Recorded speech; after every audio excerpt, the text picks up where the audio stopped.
नमस्कार, आप देख रहे हैं सवाल आपका और आपके साथ मैं हूं सौरभ जौहरी। हरियाणा में आवारा पशुओं का आतंक लगातार जारी है। फतेहाबाद, अंबाला, कैथल, सिरसा और रेवाड़ी, हर जगह की बात करें तो हर जगह लोग आवारा पशुओं के आतंक से जूझ रहे हैं। हरियाणा में कई शहर ऐसे हैं जिन्हें प्रदेश सरकार ने कैटल फ्री घोषित किया है और कैटल फ्री घोषित किए हुए 3 साल से ज्यादा का अरसा हो गया, लेकिन बावजूद इसके आवारा पशुओं का आतंक थमने का नाम नहीं ले रहा। प्रदेश को आवारा पशुओं से मुक्त करने का अभियान 2 बार विफल भी हो चुका है, लेकिन सरकार बेखबर है।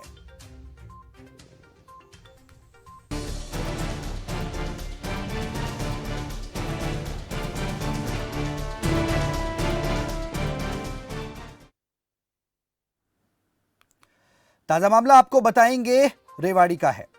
दरअसल पहला मामला नहीं है जब आवारा पशुओं ने आतंक मचाया हो। पिछले आंकड़ों पर अगर नजर डालें तो आवारा पशुओं के हमले से हुए हादसे वाकई में चौंकाने वाले हैं। एक आरटीआई के मुताबिक 1 अक्टूबर 2018 को हरियाणा गौ सेवा आयोग में आरटीआई इसलिए लगाई गई थी कि आवारा पशुओं से मरने वालों की संख्या का ठीक पता चल सके, लेकिन गौ सेवा आयोग ने डीजीपी कार्यालय में आवेदन पत्र भेजकर पल्ला झाड़ा। उसके बाद बमुश्किल जन सूचना अधिकारी ने सरकारी आंकड़े, गवर्नमेंट के जो आंकड़े थे वो जारी किए और साल 2018 से 2020 तक आवारा पशुओं से हादसों के कारण प्रदेश में मरने वालों की संख्या 241 बताई गई। जैसा कि हमने बताया कि ताजा मामला रेवाड़ी का है, जहां 2 सांडों ने सड़क पर ऐसा आतंक मचाया कि घर का दरवाजा तोड़कर 1.5 साल की बच्ची और उसकी दादी को गंभीर रूप से घायल कर दिया। सवाल आपका, मैं आज करेंगे इसी मुद्दे पर चर्चा कि आखिरकार आवारा पशुओं का आतंक कब रुकेगा, लेकिन उससे पहले आपको एक रिपोर्ट दिखाते हैं।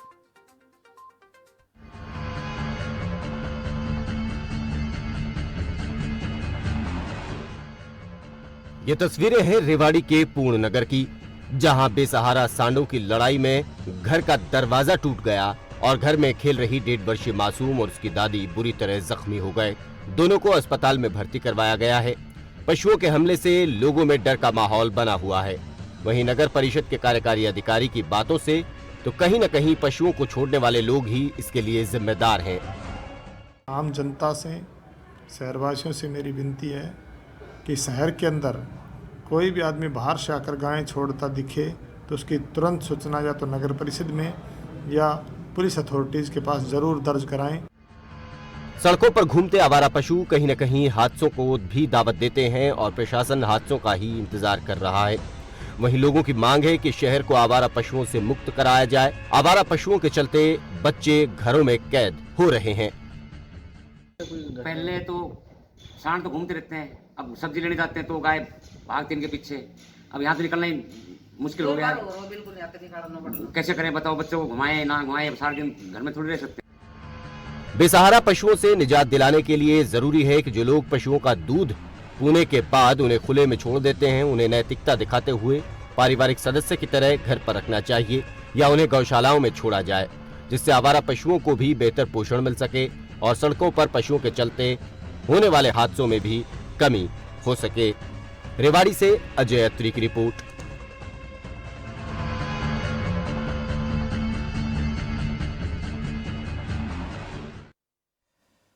तो सवाल आपका, मैं आज हम बात करेंगे इसी मुद्दे पर कि आखिरकार आवारा पशुओं से जो घटनाएं हो रही हैं, जो हादसे हो रहे हैं, इसकी रोकथाम कैसे हो, सरकार गंभीर क्यों नहीं है, इसी मुद्दे पर करेंगे चर्चा। लेकिन उससे पहले एक नजर अहम सवालों पर डालते हैं।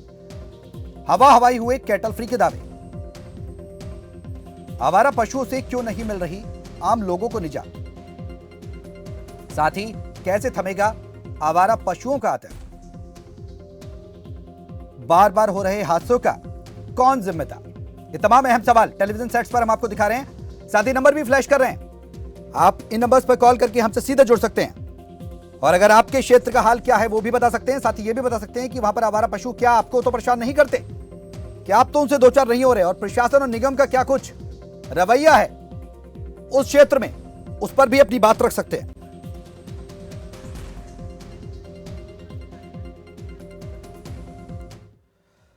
तो चलिए करते हैं सवाल आपका में चर्चा की शुरुआत। हमारे साथ पैनलिस्ट मौजूद हैं। प्रवक्ता बीजेपी के बिजेंद्र नेहरा जी हमारे साथ इस चर्चा में शामिल हैं। सतीश यादव हमारे साथ फोन लाइन पर जुड़ चुके हैं, समाजसेवी हैं। दोनों से आखिर जानने की कोशिश करेंगे कि ये जो हादसे हो रहे हैं इसके पीछे वजह क्या है और कब तक प्रदेशवासियों के इन हादसों से निजात मिलेगी। विजेंद्र जी, पहला सवाल मेरा आपसे शुरू, मैं आपसे ही करूंगा। हरियाणा की बात की जाए तो कैटल फ्री होने के दावे किए जाते हैं सरकार की तरफ से कई बार, पर यह हादसे जो तस्वीर बयां करते हैं, हादसे दर हादसे, ये कुछ और कह रहे हैं। इस पर आपका स्टैंड और प्रदेशवासी को हो रही समस्या को लेकर सरकार की एक नैतिक जिम्मेदारी। देखिए सौरभ जी, आपको आवाज ठीक से आ रही है मेरी? बिल्कुल आ रही है। देखिए सौरभ जी, आवारा पशुओं की रोकथाम के लिए हरियाणा सरकार पूरी तरह से गंभीर है और हम लोग पूरा प्रयास कर रहे हैं कि जो किसान, हमारे समाज के जो लोग हैं, किसान वर्ग है, उनकी फसलों में नुकसान ना हो और जो शहरी एरिया है उसके अंदर सड़कों पे आवारा पशु ना आए या किसी को चोट ना पहुंचाए या इनके कारण कई बार एक्सीडेंट तक की नौबत आती है, वो ना हो। इसके लिए पूरे प्रदेश के अंदर मैं आपको बताऊं, पशुओं को रखने के लिए हमने तरह तरह के वहां पे व्यवस्था की है। इसके अलावा जो गाय भी कई बार लोग दूध निकाल के गाय को छोड़ देते हैं, उसके लिए हमने सैकड़ों की संख्या में पूरे हरियाणा प्रदेश के अंदर गौशाला बनाने का काम किया है। नंदियों को भी लोग छोड़ देते हैं, कई बार नंदीशाला बनाने का काम किया है। इसके अलावा और भी गौ हत्या के ऊपर हमारी सरकार ने सख्त कानून बनाया है और गौ तस्करी को रोकने के लिए हरियाणा सरकार ने कानून जो बनाया है, उसके लिए अगर गौ हत्या में कोई व्यक्ति शामिल पाया जाता है तो 10 वर्ष तक की उसको जेल और 1 लाख रुपए तक का उसका जुर्माने का विजेंद्र जी, प्रावधान ये किया तमाम है। जो विजेंद्र जी यहाँ पर आपको रोक रहा हूं मैं, ये तमाम जो आंकड़े आप बता रहे हैं, ये ठीक है, सरकार ने जो कुछ किया है तमाम बातें ठीक है सरकार की तरफ से। गौ हत्या, गौ संरक्षण संवर्धन अधिनियम 2015 भी आपकी सरकार लेकर आई है, लेकिन क्या वो तमाम कानून लाने के बाद ये आंकड़े, ये कानून कहीं ना कहीं उल्टे पड़ जा रहे हैं या फिर धरातल पर चीजें नहीं उतर पा रही हैं? क्यों कोई नैतिक जिम्मेदारी नहीं ले रहा, निगम कार्रवाई क्यों नहीं कर रहा? आपको रेवाड़ी का मैं आंकड़ा बताता हूं। रेवाड़ी को 3 साल पहले, शायद आपको पता भी होगा, आपके संज्ञान में होगा, 3 साल पहले रेवाड़ी को कैटल फ्री घोषित किया था सरकार की तरफ से, लेकिन अगस्त 2020 की बात की जाए तो हादसा हुआ। स्कूटी सवार जो था उसको 2 सांडों ने, बात की जाए तो 2 सांडों ने बहुत जबरदस्त टक्कर मारी, उस युवक की अस्पताल ले जाते ले जाते मौत हो गई। अब यह ताजा मामला कल का है, जहां पर 2 जो सांड थे अनियंत्रित होकर एक घर में घुस गए। उसके बाद बच्ची, 1.5 साल की बच्ची और एक बुजुर्ग महिला को बुरी तरह चोट आई है। सवाल यही है सर मेरा आपसे ये कि अगर सरकार युद्ध स्तर पर काम कर रही है तो ये रोकथाम क्यों नहीं हो रही है? आपको पता है सिरसा में 1.5 लाख से ज्यादा है जो आवारा पशु हैं वो सड़कों पर हैं, आखिर क्यों? और गौशाला में 4 लाख हैं और आबादी की बात की जाए तो आबादी में ये बढ़ते जा रहे हैं और इसका नियंत्रण क्यों नहीं है, रोकथाम क्यों नहीं है? क्या जो कानून आपने बनाया, क्या जो कानून सरकार लेकर आई 2015 में, ये उल्टा तो प्रदेश सरकार पर नहीं बैठ रहा या फिर व्यवस्था में कहीं खामी है? देखिए सभी अपनी तरफ से सरकार पूरा प्रयास करती है। शहरों के अंदर नगर निगम को इस तरह की जिम्मेदारी है और नगर निगम ने पिछले 1 साल में लगातार इस तरह का एक अभियान चलाया है कि सड़कों के ऊपर जो आवारा पशु है उनको पकड़ करके जगह जगह उनके लिए हमने जो स्थान बनाए वहां छोड़ने का काम किया है और पशुओं को मार्किंग का भी काम करते हैं हम लोग। मेरा फरीदाबाद जिला है, यहाँ पे नगर निगम के हमारे जो कमिश्नर है उन्होंने एक अभियान चलाया कि हर पशु को एक नंबर दिया जाएगा और उसके मालिक का पता लगाया जाएगा। तो अगर कोई अपने पशु को बाहर छोड़ता है तो उस मालिक के ऊपर भी कार्रवाई करने का हम लोग काम करेंगे। और ग्रामीण क्षेत्र की जो बात है वहां पर पंचायतों को ये जिम्मेदारी हमने दी हुई थी, लेकिन वर्तमान समय में क्योंकि कांग्रेस ने जो हाईकोर्ट में मामला लेके वो गए हैं तो पंचायत के चुनाव नहीं हो पाए, तो अभी वीडियो के माध्यम से पशुओं को पकड़ने का काम हम लोग, मैंने फरीदाबाद जिले के अंदर कई जगह से ऐसे पशुओं को पकड़वाया है कि वीडियो की परमिशन हमने लेकर के और वहां पशुओं को उन्होंने पकड़वाया है वीडियो साहब ने। तो ये सरकार इसमें पूरे मामले में गंभीर है, अपनी तरफ से कार्रवाई कर रही है, लेकिन जरूर मैं मानता हूं कि एक समस्या है क्योंकि इसमें अगर मान लीजिए किसी शहर के अंदर से या ग्रामीण क्षेत्र के अंदर से अगर हम लोग पशुओं को पकड़ के छुड़वाने का काम करते हैं तो कुछ लोग आते हैं बड़े बड़े टैंकरों में, उनको वापस छोड़ के वहां पे जाते हैं जो छोटे छोटे होते हैं। तो कहीं ना कहीं समस्या लगातार बनी हुई है। उठाया कि आखिरकार लोगों की जानें जा रही हैं, इसका जिम्मेदार कौन होगा? आरटीआई की एक रिपोर्ट भी 2018 और 19 में मांगी गई थी। उस रिपोर्ट के बाद उसमें 241 का आंकड़ा बताया गया था, लेकिन मरने वालों की संख्या कहीं ज्यादा है। और अगर प्रदेश की बात की जाए तो फतेहाबाद प्रदेश में सबसे ऊपर है मरने वालों की संख्या में। तमाम और सवाल है मैं आपसे करूंगा। इस बीच हमारे साथ कॉलर्स भी जुड़ रहे हैं, हमारे दूसरे मेहमान भी हमारे साथ सतीश यादव जी हैं, समाज सेवी हैं। आपके पास भी सतीश जी मैं आ रहा हूं, लेकिन हमारे पास 2 कॉलर हैं। करीम खान जी मध्य प्रदेश से हैं, देवेंद्र कुमार नारनौल से हैं। उनका भी जायजा लेंगे, उनके हालात पूछेंगे कि आखिरकार क्या वहां के क्षेत्र के हालात हैं। करीम खान साहब, पहले स्वागत है आपका, अपना सवाल करिए, क्या कुछ कहना चाहते हैं आप? जी जौहरी साहब नमस्कार। जी नमस्कार। हाँ मैं इनसे कहना चाहता हूँ कि अगर इन्होंने ये गौ संरक्षण का मुद्दा अपने कानून बनाया है तो इनको एक केयर टेकर रखना चाहिए जो शहर में घूम के देखे हर नगर पालिका को इनको एक एडवाइजरी जारी करना चाहिए कि एक केयर टेकर होना चाहिए जो सब आवारा पशुओं की देखरेख करे। मेरे पड़ोसी कार लेके जा रहे थे, एक रात के समय एक आवारा पशु से उनको टक्कर मारी और कार में 80,000 रुपए खर्चा है जी। एक हाथ ठेले वाला हाथ ठेला धकाते हुए जा रहा था, एक जानवर आया और उसने उठा के फेंक दिया, उसको सर फूट गया, वो कम से कम 10,000 रुपए के चक्कर में आ गया। अगर तुमने ये कानून बनाया है तो आपको उसकी जिम्मेदारी भी लेना चाहिए। यूपी में डील गाय जो है ये खेत के खेत चल जा रही है। अरे कानून बनाने से थोड़ी होता है, इनसे पूछो इनके घर में कितने जानवर है। नहीं, सही बात है। आजकल लोगों ने जानवर पालना बंद कर दिया। ठीक है, मैं रिएक्शन लूंगा। जी जी, आप अपनी बात रखिए पहले पूरी। करीम साहब, और कुछ कहना चाहते हैं आप? मैं ये कहता हूँ कि हर नगर पालिका को इनको एक एडवाइजरी जारी करना चाहिए। बिल्कुल, निगम की केयर टेकर रखे। जी ठीक है, चलिए, बहुत बहुत शुक्रिया अपनी राय रखने के लिए। आप रिएक्शन लूंगा मैं विजेंद्र जी। इस बीच हमारे साथ सतीश यादव समाज सेवी भी हैं, एक और कॉलर हमारे साथ हैं देवेंद्र कुमार, उनका भी सवाल ले लेते हैं। नारनौल से हमारे साथ जुड़ चुके हैं। देवेंद्र जी, स्वागत है, अपना सवाल करिए। नमस्कार सर जी नमस्कार। मैं इनसे विजेंद्र नेहरा जी से कहना चाहता हूँ जी, शहरों की तो बात ही छोड़े आप, शहरों में तो अनगिनत पशु मिल जाते हैं। गांवों में भी हर गांव में 10 से 15 बछड़े घूमते रहते हैं सड़कों पे। आए दिन मोटरसाइकिल वाले एक्सीडेंट होते हैं, कोई किधर से भग रहा है, किसी खेत में घुसते हैं तो मालिक भगाने की कोशिश करता है, कोई बुजुर्ग उसके दिक्कत में आ रहा है, और बछड़े ज्यादातर लोगों की भैंसों को भी बिगाड़ रहे हैं। तो मन में आते हैं उस भैंस के ऊपर वो हो जाते हैं, वो कर देते हैं।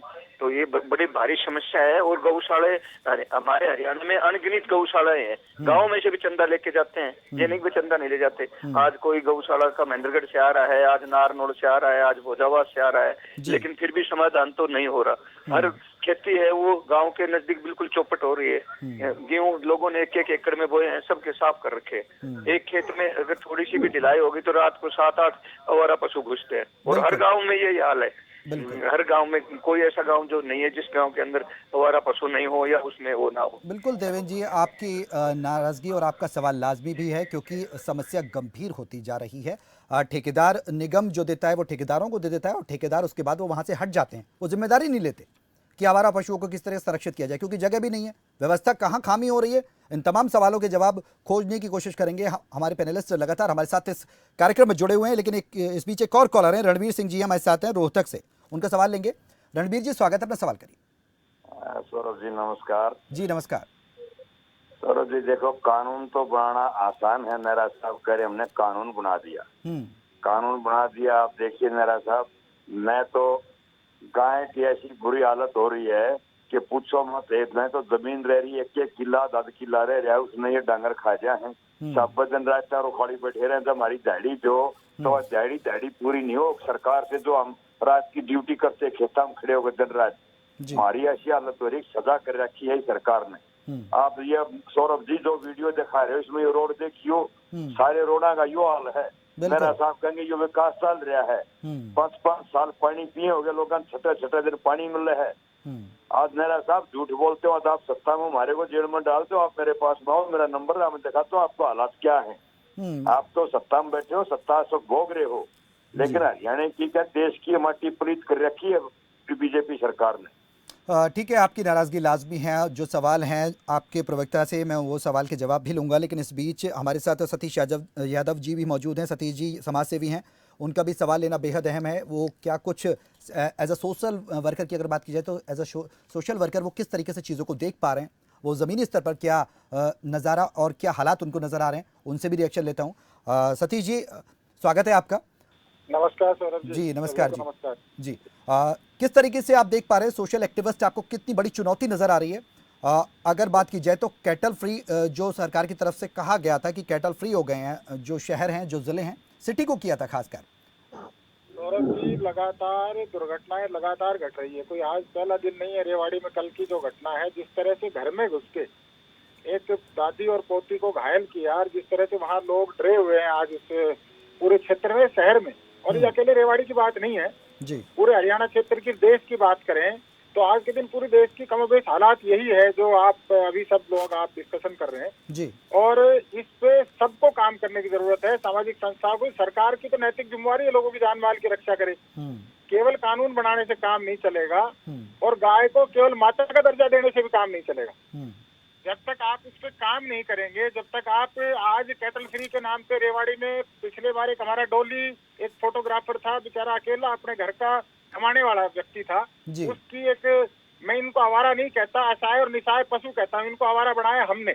हम इनको सड़क पे छोड़ते हैं। जिस तरह से ये गुजरात से या राजस्थान से गायें जब आती है, उनके साथ उनके बछड़े भी होते हैं, तो वो जो दुधारू गाय है उनको तो ले जाते हैं और उन सैकड़ों की संख्या में बछड़ों को यहाँ छोड़ जाते हैं। ठीक है। और आज सबसे बड़ा मुद्दा है जो ये अमेरिकन नस्ल के जो हैं, इनको ये नहीं पता सामने भैंस है, गाय है, इनको चरने का भी नहीं पता। जिस तरह से अगर इनको खेत में छोड़ दो, पहले मैं भी एक गांव का रहने वाले व्यक्ति हूँ, पहले गांव में हमारे साथ सतीश जी कुल मिलाकर एक बड़ी चुनौती है और ऐसे में कहीं ना कहीं नैतिक तौर पर जिम्मेदारी लेनी होगी। विजेंद्र जी खुद मान रहे हैं कि चुनौती है और इसमें सरकार काम कर रही है, सरकार का वो पक्ष रख रहे हैं, लेकिन वो काम जमीनी स्तर पर दिखाई नहीं दे रहा। उनसे तमाम ऐसे सवाल करेंगे। विजेंद्र जी मैं आपके पास आऊं उससे पहले 2 कॉलर्स हमारे साथ और जुड़ गए हैं, उनका भी सवाल ले लेता हूं। आपका रिएक्शन, आप कुछ कहना चाह रहे थे, मैं क्विक में आपके पास आ रहा हूँ। बंशी हमारे साथ टोहाना से है, नीरज जगाधरी से है। बंशी स्वागत है, अपना सवाल करिए। सर मैं फतेहाबाद डिस्ट्रिक्ट टोहाना से हूँ जी। हमारे यहाँ 4 गौशालाएं हैं और आवारा पशु है सिर्फ 100-150 जी।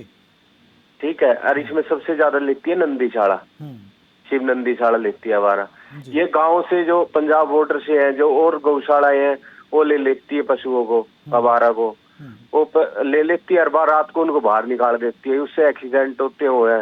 मेरी ये है गौ सेवा आयोग से है जो ये ग्रांट आती है, तो इनसे ये तो पूछना चाहिए और गौशालाएं हैं भाई आपने साल में कितने आवारा पशु लिए, इनका कोई रिकॉर्ड होना चाहिए, कोई टाइमिंग वाला होना चाहिए। बिल्कुल सही आपका सवाल है, बिल्कुल सही सवाल है, रिकॉर्ड होना चाहिए। हम भी वही सवाल कर रहे हैं कि सरकार जो रिकॉर्ड है वो कहीं ना कहीं पेश करे, क्योंकि रिपोर्ट्स कुछ और बता रही है और जो रिकॉर्ड दस्तावेज है आरटीआई है वो कुछ और बता रही है। एक और कॉलर है हमारे साथ, नीरज है जगाधरी से। नीरज जी स्वागत है, अपना सवाल करिए। सबसे पहले तो सर मैं आपको आपके हर चैनल वाले कस्टमर को मैं नमस्कार करता हूं और विजेंद्र सर को मैं जोड़ के नमस्कार करता हूं जी। नमस्कार। मेरा सवाल ये है, अगर कोई मंत्री जब आता है किसी भी जिले में तब आवारा पशु नहीं दिखते, जब कोई मंत्री आता है तब आवारा पशु नहीं दिखते, तब नगर निगम टीम भी सुबह 5 बजे लग जाती है, कोई आवारा पशु नहीं दिखने चाहिए। आज मुख्यमंत्री जी अरे, आज उप मुख्यमंत्री जी अरे, जब ये चले जाते हैं तभी इनका काम वैसा क्यों नहीं होता जैसे आने पर होता है। इसमें सरकार की सबसे बड़ी लापरवाही है, सबसे बड़ी लापरवाही। बिल्कुल बिल्कुल, आपका गुस्सा लाजमी है, आपकी नाराजगी लाजमी है नीरज जी, सरकार की लापरवाही है। विजेंद्र जी सरकार की लापरवाही, तमाम कॉलर्स हमारे साथ जुड़ रहे हैं जो हरियाणा प्रदेश के ही स्थानीय निवासी हैं, वो कहीं ना कहीं उनमें नाराजगी है। कोई जगाधरी से, कोई टोहाना से, कोई नारनौल से, कोई रोहतक से दर्द बयां हो रहा है, तकलीफ बता रहे हैं, विकास के दावे कहां हवा हवाई हो गए। आपसे रिएक्शन चाहूंगा सर। देखिए सौरभ जी, आपकी बात अपनी जगह बिल्कुल ठीक है और जितने भी आपके कॉलर हैं उन सबने जो समस्या बताई है बिल्कुल ये गंभीर समस्या है और ये समस्या आज की नहीं है सौरभ जी, ये बहुत पुरानी समस्या है जी। मैं इस विषय में कोई राजनीति नहीं करूंगा, लेकिन मैं कहना चाहूंगा कि चाहे वो इनेलो की सरकार रही हो हरियाणा प्रदेश के अंदर, चाहे कांग्रेस पार्टी की सरकार रही हो और वर्तमान में चाहे हमारी और जेजेपी की मिलकर सरकार हो, ये पहले से समस्या कम हुई है लेकिन खत्म बिल्कुल नहीं हुई है। और आज भी शहरों के अंदर भी और ग्रामीण क्षेत्र के अंदर भी ये समस्या बनी हुई है, लेकिन इसके लिए हमारी सरकार ने बहुत प्रयास किए हैं। जगह जगह हमने यहाँ तक की गौशाला तो पहले से खुलती थी, हमने उसकी संख्या को बढ़ाया है, लेकिन नंदीशाला नहीं खुलते थे और नंदीशाला का अनुदान नहीं दिया जाता था। हमारी सरकार ने अनुदान बढ़ाने का काम किया है और पूरी तरह से प्रयास किए, लेकिन फिर भी अभी इस क्षेत्र में बहुत काम करना सौरभ जी बाकी है जी। क्योंकि मैं आपको बताऊं कि शहरों के अंदर नगर निगम को ये जिम्मेदारी है, वो लोग अभियान चलाते हैं, लगातार उनको पकड़ते हैं और ग्रामीण क्षेत्र के अंदर भी पंचायत विभाग इसमें बहुत अच्छा काम करता है। लेकिन फिर भी जैसे कॉलर ने अभी बताया था कि राजस्थान से 200, 400, 500 की संख्या में एक साथ गौवों को लेके वो आते हैं और जो छोटे बछड़े हैं उनको यहीं छोड़ के चले जाते हैं। इस तरह से अन्य राज्यों के अंदर से भी ये समस्या हरियाणा प्रदेश के अंदर बहुत गंभीर हो रही है विजेंद्र जी। बिल्कुल बिल्कुल, और ये कहीं ना कहीं चुनौतीपूर्ण भी हो रही है। बहुत से ऐसे सवाल हैं, हमारे साथ कॉलर्स लगातार जुड़ रहे हैं, आपको यहाँ पर रोक रहा हूँ मैं और आपसे कई सवाल करने हैं क्योंकि सत्ता में आप हैं। ब्रह्म सिंह हमारे साथ हिसार से, महावीर हमारे साथ जींद से जुड़ गए हैं। एक एक करके मैं दोनों कॉलर्स के पास आ रहा हूँ। ब्रह्म सिंह जी स्वागत है, अपना सवाल करिए। सर ये बोल रहे थे ना अभी कि हमारे कम होगी, तो इन बीजेपी सरकार आने के बाद ही ये समस्या शुरू हुई है। और दुष्यंत जी पहले कहते थे इन खागड़ों का इलाज करूँ, आज दुष्यंत जी भी बिल्कुल चुप हो चुके हैं। ये सच्चाई है कि मैं भी बीजेपी का सपोर्टर रहा हूँ, पर ये जो कह रहे हैं ना, ये 100% रोज गायें मर रही है सड़कों पे, गौशालाओं में। जो बीजेपी RSS के जितने हैं इनके घर में एक गाय नहीं मिलेगी। ये जितने ज्यादा तो हम किसानों का बुरा हाल बना रखे है। हर किसान के घर में गऊ है, फिर भी ये हमारे सांडों ने इतना परेशान बना रखे है कि पूछो मत दीजिए। तो मैं तो यही कहूँगा कि इनका परमानेंट गौशालाओं से भी काम चलने वाला नहीं है। 2014 से पहले जब इनकी कांग्रेस सरकार में एक कोई शायद ही कोई चीज हमारा सड़कों में देखने को मिलती, जब तो बहुत ज्यादा किसान की बिरान माटी है। एक किसान 30-25 हजार रुपए के तार खिंचवाते हैं और इतना उन तारों के ऊपर भी गाय ऐसी ट्रेंड हो रहे हैं, नंदी और गाय व्यवस्था दुरुस्त करने की जरूरत है। ऊपर नीचे करके सारे टिपा देते हैं जी। तो किसानों का बहुत बुरा हाल है। लोगों को पीछे से टक्कर मार के अभी पीछे एक उसको मारे है, हॉस्पिटल में मारे। बिल्कुल ब्रह्मसिंह जी, नाराजगी आपकी लाजमी है। आपने हिसार से तमाम तकलीफें अपनी बताई हैं। हिसार की अगर बात की जाए तो 2019-18 के आंकड़े भी बता रहे हैं कि हिसार भी टॉप 10 सूची में रहा है। 19 डेथ्स हुई हैं आवारा पशुओं के हमले से। इस बीच एक और कॉलर है हमारे साथ, महावीर हैं जींद से। महावीर, स्वागत है, अपना सवाल करिए। सर नमस्कार, पहले तो मैं आपका धन्यवाद करूंगा सर जी। नमस्कार। जो आपने ये अहम मुद्दा उठाया है जी। सर ये बीजेपी के प्रवक्ता, मैं इनसे एक बात पूछना चाहता हूँ सर, क्या ये बजट में ये बताते हुए इतना हमने गौशाला के लिए कराया है और जो बजट में हिंदी वो कराया वो क्या ये लगाते हैं पूरा? मेरे हिसाब से यहाँ धांधली बहुत बड़ी है। अगर इस पे इंक्वायरी हो ना तो बहुत बड़ी धांधली निकल कर होगी। बजट का सवाल आपने सही कहा है सर जी। बजट का सवाल आपने सही कहा महावीर जी। हाँ, उसका बजट का मेरे हिसाब चाहिए ना। देखो जनता को चाहिए हिसाब कितना बजट कराया, कहाँ कितना लगाया, उसका कोई हिसाब किताब नहीं देते। सिर्फ ये कह देते हमने इतना बजट कराया, उसका हिसाब कुछ नहीं है सर। बिल्कुल सही बात है, बिल्कुल सही बात है। आपका जो सवाल है लाजमी है, ये सवाल मैं जरूर करूंगा विजेंद्र जी से। समय बहुत कम है। एक कॉलर हमारे साथ और जुड़ गए हैं, उत्तम शर्मा है रेवाड़ी से। लगातार कॉलर जुड़ रहे हैं विजेंद्र जी, आप समझ रहे होंगे कि लोगों की तकलीफ, लोगों की परेशानियां किस तरीके से आवारा पशुओं से हो रही हैं। आपके पास आ रहा हूं मैं रिएक्शन लेने। उत्तम शर्मा रेवाड़ी से, इनका सवाल और ले लेते हैं। उत्तम जी स्वागत है, अपना सवाल करिए। हाँ जी सर ये आज ये पूर्ण नगर का ही नहीं सर, आवाज आ रही है आपकी? उत्तम आज आदर्श नगर में भी एक हादसा हो गया है। दो बच्चे आज भी चपेट में आए हैं और ये आवारा पशु जो है गलियों में घूम रहे हैं और यहाँ जो है नगर परिषद का है, कोई भी कंट्रोल भी नहीं है और हमारी गुहार सुनी भी नहीं जा रही। ठीक है, बहुत बड़ी समस्या है, ये बहुत बड़ी समस्या है उत्तम जी जिस तरीके से बता रहे हैं विजेंद्र जी। पूर्ण नगर के बाद फिर से आदर्श नगर में हुआ ये हादसा। निगम की बात, ये रेवाड़ी की बात नहीं है सर, जितने भी जिले हैं, जितने भी शहर हैं हरियाणा में, सबका यही हाल है। सौरभ जी देखिए कि आपके कई कॉलर ने सवाल किया, मैं उनको बताना चाहूंगा कि मैं खुद भी फरीदाबाद जिले के सागरपुर गांव में रहता हूं। एक छोटा सा किसान हूं, खेतीबाड़ी करता हूं और एक साहिवाल नस्ल की गाय है और 4 भैंस हमने पाल रखी हैं। और मैं उनको बताना चाहूंगा ये जो ग्रामीण क्षेत्र में ये समस्या है, इसका समाधान फरीदाबाद जिले में, मैं ये तो नहीं कहता कि पूरी तरह से हो गया होगा, लेकिन यहाँ पे जो बीडीओ हैं पंचायत डिपार्टमेंट में प्रदीप जी और हमारे जिला उपायुक्त हैं जितेंद्र यादव जी, उनके माध्यम से ग्रामीण क्षेत्र के अंदर से हमने पशुओं को पकड़वाया है। उससे बहुत राहत मिली हमारे किसानों को। शहरी क्षेत्र के अंदर भी उन्होंने काफी हद तक इस अभियान को चलाया है, लेकिन फिर भी हरियाणा प्रदेश के अंदर सौरभ जी पूरी तरह से ये खत्म होना चाहिए। शहर में चाहे लोगों को एक्सीडेंट होने की बात हो, घरों में जिस तरह से दिक्कत हो रही है, किसानों को दिक्कत हो रही है, तो इसका समाधान निकालने के लिए मुझे उम्मीद है कि माननीय मुख्यमंत्री जी 2 मार्च से बजट पेश करेंगे और बजट में भी जरूर इसका प्रावधान करेंगे, क्योंकि हम लोगों ने भी ये सुझाव माननीय मुख्यमंत्री जी को दिया है कि इनका पूरी तरह से समाधान निकलना चाहिए। लोगों को विजेंद्र जी एक सवाल आपसे यहाँ पर ये है मेरा, आपने बजट का जिक्र किया तो मैं बजट पर ही आ जाता हूँ। 2018-19 की बात की जाए तो उस दरमियान जब बीजेपी की सरकार थी तो बजट पारित किया गया था इस संरक्षण को लेकर, गौ संरक्षण संवर्धन को लेकर 45 लाख उसकी शुरुआती कीमत थी। उसके बाद 30 करोड़ तक वो बजट हो चुका है। आरटीआई में इस बात का खुलासा भी हुआ है, लेकिन वो 30 करोड़ गए कहाँ? क्यों नहीं इन जानवरों को, क्यों नहीं इन आवारा पशुओं को नियंत्रित किया जाता सरकार की तरफ से? क्या बजट बनाकर बड़े बड़े बना देना ही सरकार की जिम्मेदारी है या उसको जमीन पर उतारना भी जिम्मेदारी है? विजेंद्र जी।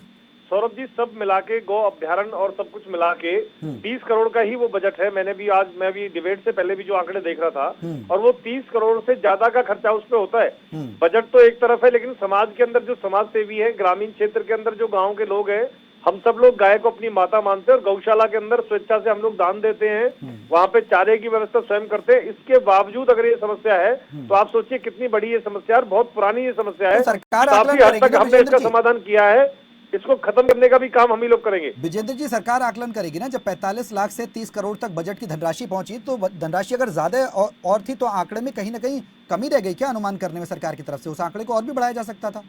नहीं, मैंने आपसे सौरभ जी दूसरी बात बोली, जो बजट है वो तो हम खर्च करते ही हैं। हाँ। उसके अलावा समाज का भी इसमें बहुत बड़ा सहयोग मिलता है। सरकार ने इसमें लगातार अभियान चलाए हैं और बहुत हद तक उसमें कामयाबी मिली है, लेकिन पूरी तरह से इस समस्या से निजात पाने के लिए और अभी काम करना बाकी है। मुझे उम्मीद है कि माननीय मुख्यमंत्री मनोहर लाल जी बजट में भी इसका प्रावधान करेंगे। इस अभियान को हम और तेज गति से आगे चलाएंगे और आने वाले समय के अंदर। ठीक है, उम्मीद करते हैं विजेंद्र जी कि आप जो अभियान की बात कर रहे हो, जो बजट की बात कर रहे हैं, वो जमीनी स्तर पर दिखाई दे और इस बार अब जो आंकड़े बढ़ रहे हैं आवारा पशुओं से मरने वाले लोगों के, उन पर रोकथाम लग सके। फिलहाल बहुत बहुत शुक्रिया विजेंद्र जी आपका इस चर्चा में शामिल होने के लिए। सतीश यादव जी आपका भी बहुत बहुत शुक्रिया हमारे साथ इस चर्चा में शामिल होने के लिए। सवाल आपका, मैं आज हम बात कर रहे थे कि कैटल फ्री शहर है, आवारा पशुओं का लगातार कहर बढ़ रहा है। अब सरकार बजट की बात कर रही है, जमीनी स्तर पर आरटीआई के खुलासे कुछ और कह रहे हैं। उम्मीद यही करेंगे कि जमीनी स्तर पर आने वाले समय में ये घटनाएं कम हो और सरकार जरूर इन पर संज्ञान ले। फिलहाल मेरे साथ सवाल आपका मैं इतना ही। नमस्कार।